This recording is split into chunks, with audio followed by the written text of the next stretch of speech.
मेरी साधना, मेरी तपस्या में विघ्न डाला था। मैं हरि विष्णु भगवान का भजन करने के लिए बैठा तो इंद्र ने मेरी तपस्या भंग करने के लिए अनेकों अप्सराओं को भेजा। यहाँ तक कि रति के पति कामदेव को मेरी तपस्या भंग करने के लिए भेजा। तो चल नारायण, चल नारद, इंद्र के पास चल। जय जय नारायण नारायण हरि हरि, जय जय नारायण।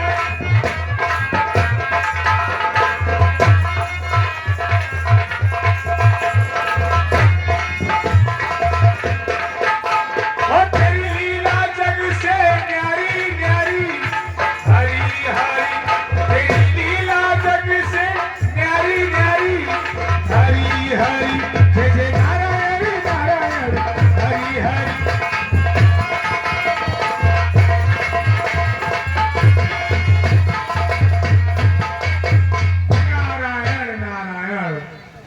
देव ऋषि नारद, राजा इंद्र का सामने स्वर्गलोक आ रहा है। वहीं चल करके मुझे इंद्र से बदला लेना होगा।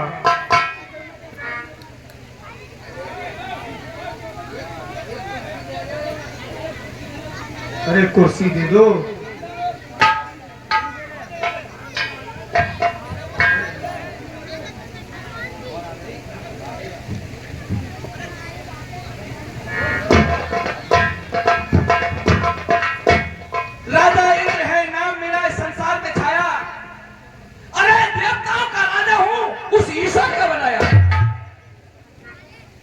कृपा से ये स्वर्ग का तख्त और सिंहासन पाता हूं। सबसे पहले उस परम पिता परमेश्वर को ही मस्तक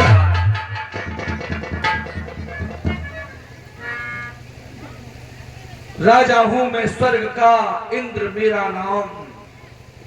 बिना परी के दीद बिन कहां मुझे विषय। लाल देव, हमारे स्वर्ग की अप्सरा रंभा मेनका सभी को प्रस्तुत किया जाए और स्वर्ग लोक में बहुत सुंदर नृत्य और गान होना चाहिए। तेरी लीला जग से न्यारी न्यारी, हरि हरि। तेरी लीला जग से न्यारी न्यारी, हरि हरि। जय जय नारायण नारायण हरि हरि, जय जय नारायण नारायण नारायण नारायण। ऐसा प्रतीत होता है कि आज स्वर्ग लोक में देव ऋषि नारद का आगमन हुआ है। चलकर उनका स्वागत करना चाहिए। देव ऋषि नारद के चरणों में देवराज इंद्र का प्रणाम स्वीकार। आयुष्मान भव। आइए आइए देव ऋषि, आज कैसे कष्ट किया। नारायण नारायण। देवराज इंद्र, आप इंद्र का ये सिंहासन लेकर, इन देवताओं का राज लेकर बड़े खुश नजर आ रहे हैं। हाँ, मैं बहुत प्रसन्न हूं। भला स्वर्ग लोक के देवताओं का राज सिंहासन किसे मिलता है। नारायण नारायण नारायण। यही तो भूल कर गया। क्यों? आप भोलेनाथ, शिव शंकर भोलेनाथ की चतुराई नहीं जान पाए। क्या कहा? शंकर भगवान ने तुम्हारे साथ वो कपट किया है कि शायद कोई गुरु अपने शिष्य के साथ नहीं कर सकता। देव ऋषि नारद, शांत शांत शांत। नारायण नारायण। आप जानते नहीं, वो मेरे गुरु हैं और गुरु की निंदा करना तो पाप होता ही है, सुनना उससे भी अधिक पाप होता है। नारायण मैं अपने गुरु की निंदा नहीं सुन सकता। आप क्या कह रहे हैं? मैं आपको आपके गुरु की निंदा नहीं कर रहा हूँ, और मैं तो आपकी आंखें खोल रहा हूँ। क्यों? क्यों? अरे भोलेनाथ की कपट को नहीं पहचान पाए। भोलेनाथ ने तुम्हारे साथ कितना बड़ा कपट किया है। कैसा कपट किया है देव ऋषि? क्योंकि दैत्यों का राज कितना बड़ा है। क्या कहा? क्या हमारे स्वर्ग के सिंहासन से भी बड़ा देवताओं का राज? अरे ये तो छोटा सा राज तुम्हें दे दिया देवताओं का। अगर दे लेना ही है तो दैत्यों का राज लो। क्या कह रहे हैं देव ऋषि? नारायण नारायण। वास्तव में अगर आपकी ये बात सत्य है तो सुनो, गुरु ने जो मेरा कपट किया है उनका नंदी कहीं अलग होगा, ज्वाला कहीं अलग होगी, कैलाश पर्वत कहीं अलग होगा और गुरुदेव कहीं नारायण, तो देर किस बात की है? जाओ कैलाश पर्वत पर और भोलेनाथ से जाकर के दैत्यों का राज मांगो।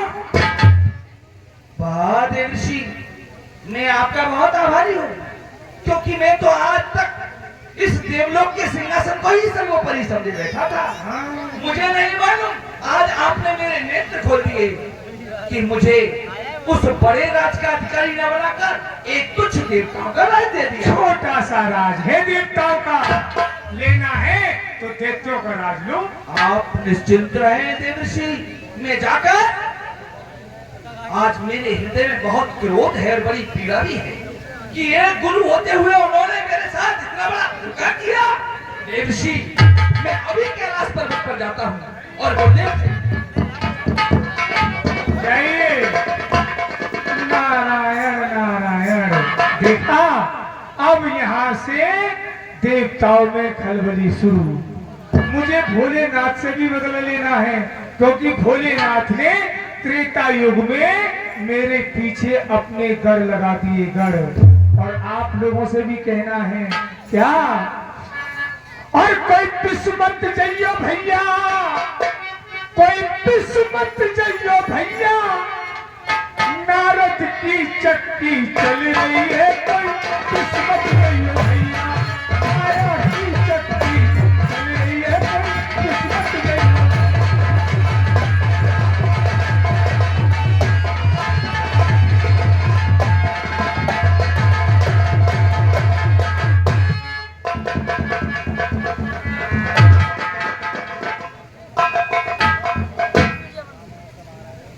स्वामी के नाम नंदी कहाँ गया है तुम्हारा?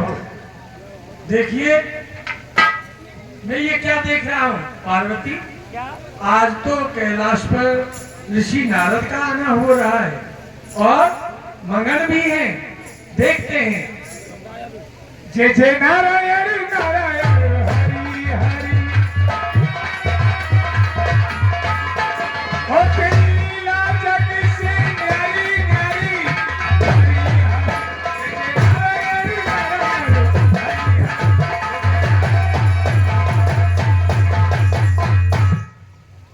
कर्पूर गौरम करुणावतारम संसार सारम भुजगेंद्रहारम सदा वसंतम हृदयारविंदे भवं भवानी सहितं नमामि।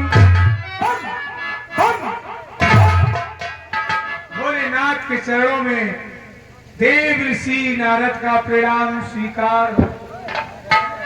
माते श्री को भी मेरा प्रणाम। खुश रहो देव ऋषि नारद, खुश रहो, खुश रहो, खुश रहो। देखिए, आज हम ये जानना चाहते हैं, भ्रमण करते हुए कैलाश पर्वत पर कहाँ से आना हो रहा है, और आप तो इतने प्रसन्न नजर आ रहे हैं। प्रसन्न क्या है? नारायण नारायण।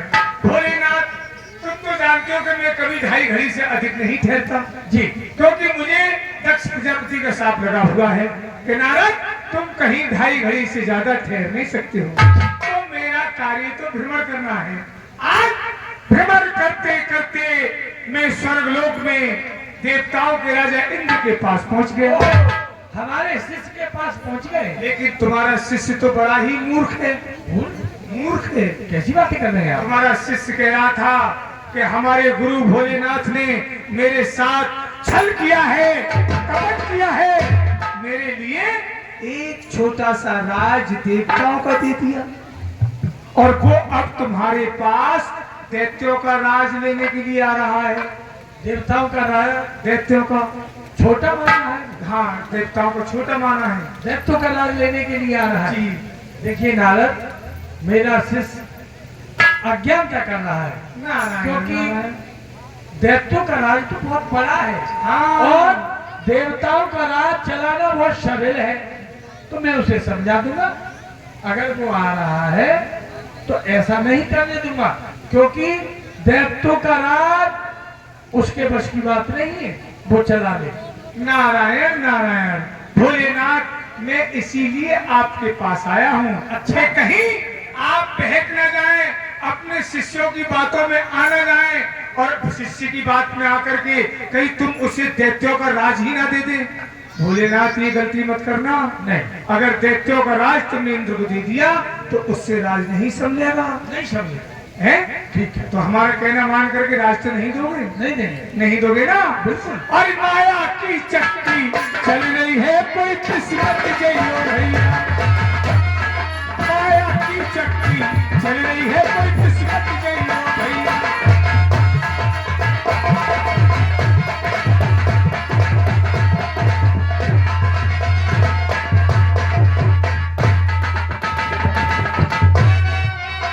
आज जाकर मालूम करूंगा कि मेरे साथ ये विश्वासघात भोलेनाथ ने मेरे गुरु होते हुए क्यों किया। मेरा हृदय जल रहा है जब से देव ऋषि नारद ने मुझे बताया है कि एक तुम्हें छोटा सा राज देकर और तुम्हें उसमें बंद कर दिया, दैत्यों का राज खुद ले लिया। वाह! अरे गुरुदेव, मुझे नहीं पता था कि तुम मेरे साथ इतना बड़ा छल करोगे। चलता हूँ, सामने कैलाश पर्वत है। गुरुदेव, मैं आपको प्रणाम करता हूँ। खुश रहो देवराज इंद्र। आज कैसे कृपा की कैलाश पर्वत पर आने की? खुश तो हो, प्रसन्न तो हो। प्रसन्न तो थे भोलेनाथ, पर अब हमारी प्रसन्नता हमसे विलीन हो चुकी है। जब से हमने आपके बारे में हमने ये कपट भरा व्यवहार देखा है, तब से हम प्रसन्न नहीं है भोलेनाथ। आज हमने हमारे साथ, अरे हमने तो स्वप्न में भी नहीं सोचा था कि आप एक शिष्य के साथ ऐसा व्यवहार करेंगे। आपने मुझे देवताओं का राज देकर, और मैं उस राज को बहुत बड़ी मणि समझता रहा। कितना कीमती और कितना बड़ा विशाल राज है देवताओं का, लेकिन छोटा सा राज देकर